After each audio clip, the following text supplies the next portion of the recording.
first of all, I should say that each film, Death Metal Angola and the Deep South and Detropia, those are the three films we're talking about. If you think about those names, they're all about locations and spaces and places. Jeremy went to Angola. He went down there to make a movie about trains. Yeah. And ended up making a movie about death rockers at an orphanage. You know, as Tom described, I was actually there. I was in Angola working with an entirely different community and working on a totally different film. And it was pure accident that I ran into one of the main protagonists of Death Metal Angola, Wilker Flores, who I ran into at a cafe. I found out he was a death metal musician, and he decided to play a concert for me that night, and at the orphanage, which I assumed was a club.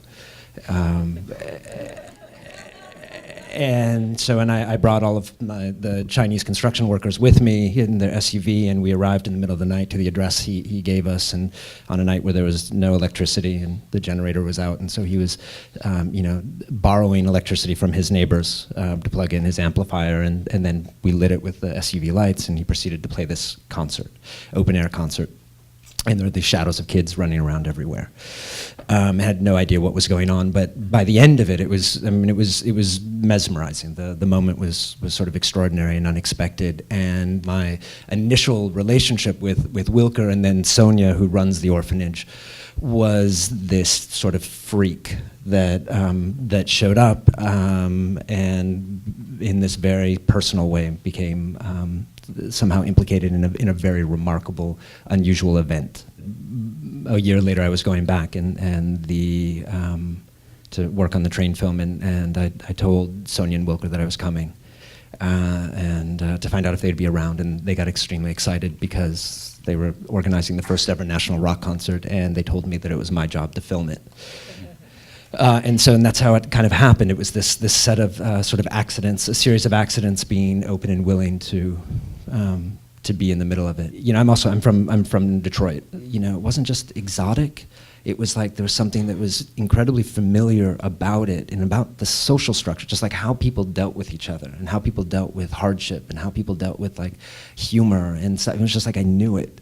It almost made the trajectory inevitable. And so for me, at the time, I was working at WNET, and because I was doing stories on homophobia in Jamaica, I was doing stories about HIV. This is about in 2008, 2009, and I came across some statistics in the southern part of the United States that looked at, AIDS being one of the leading causes of death among African American women, 50% higher rates of infection.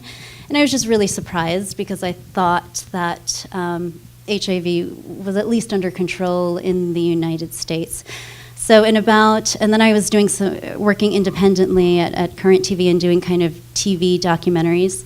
And I kind of had a window of time open, and I decided to go on a road trip. And so I just kept driving and kept talking to people over the course of years, really. And because I was trying to, so I think not only was I outside my turf because I'd never been to the rural South before, but this was also a different kind of HIV/AIDS turf. So this is a totally different kind of a story because it wasn't the same narratives that I had been hearing for the last 20 years.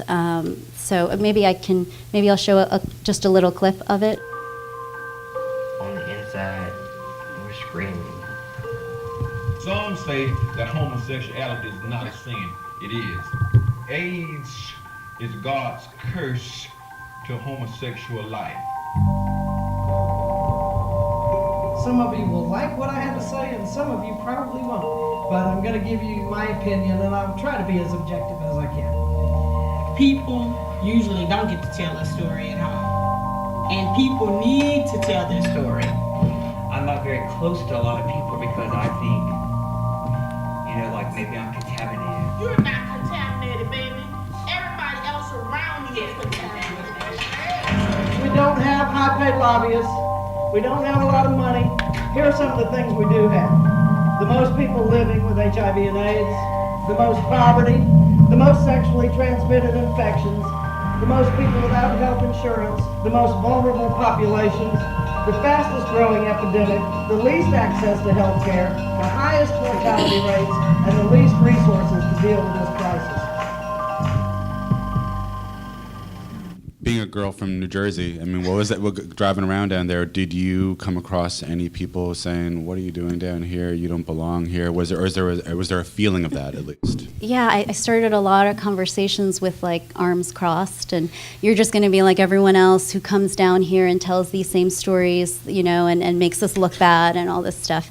And HIV, is it even a problem here? So no one even knew. So I felt like I was talking about this taboo topic that was extremely stigmatized, and I'm talking to people who don't even want to be associated with it. So I kind of pulled back and I said, all right, I'm kind of this girl from New Jersey, and I don't understand anything. I want to kind of get this right, and I am planning a documentary. It's going to be about HIV, but I really need to understand the culture first. And so I would talk about anything, and you know, I would just ask them, you know, what they did, and you know, totally different things. And then maybe by the end, I would talk about HIV.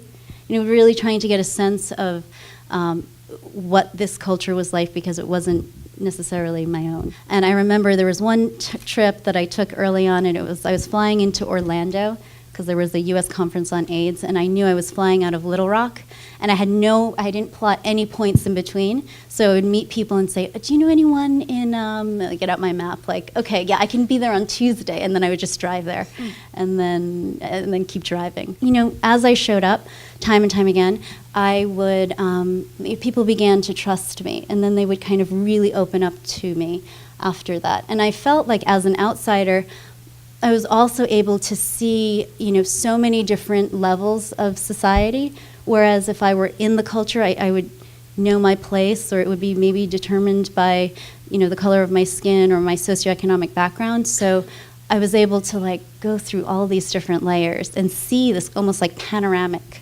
you know, shot of the South and different people. Rachel, can you talk a little bit about going to Detroit? And I guess, was it Heidi's idea? Was it your idea? And how did you guys come at it differently? Heidi is from Michigan and the daughter of a manufacturer. And for years was talking about how her hometown, which, you know, she's third generation, I think, was every time she'd go back, there'd be more people gone. It was like people were leaving, how it was sort of disintegrating.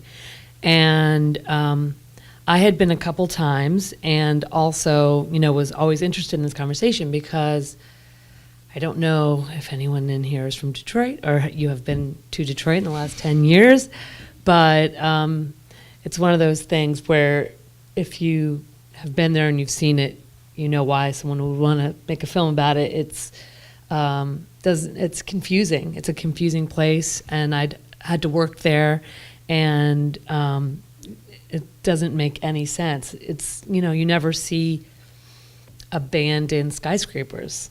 I'd never seen that before. There's something so dark and, you know, I don't want to say apocalyptic because that's something that's used over and over and over for the city, but it is something that seems like you're Back to the Future or something, you know. We decided that we were going to commit to this place and spend a year trying to figure out a way to tell the story of a city, which is also a very complicated, hard thing to wrap your head around. It's a very, you know, amorphous thing. Cities do have a life.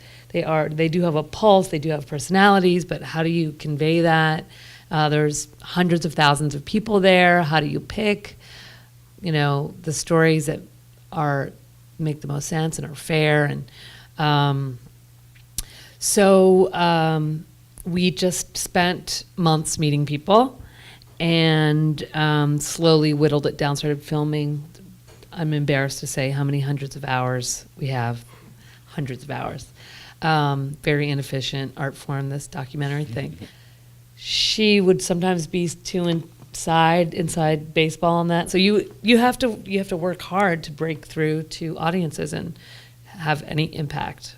So we kind of policed each other, and I think in the end it helped. But it was a rocky road. It was the hardest film we've ever made.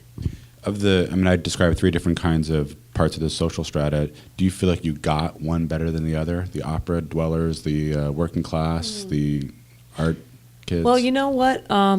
These things, they change as you go. And this one changed more than any other film. We were all over the map, and it took a year to edit, and there's no narrative or arc. So it's tough.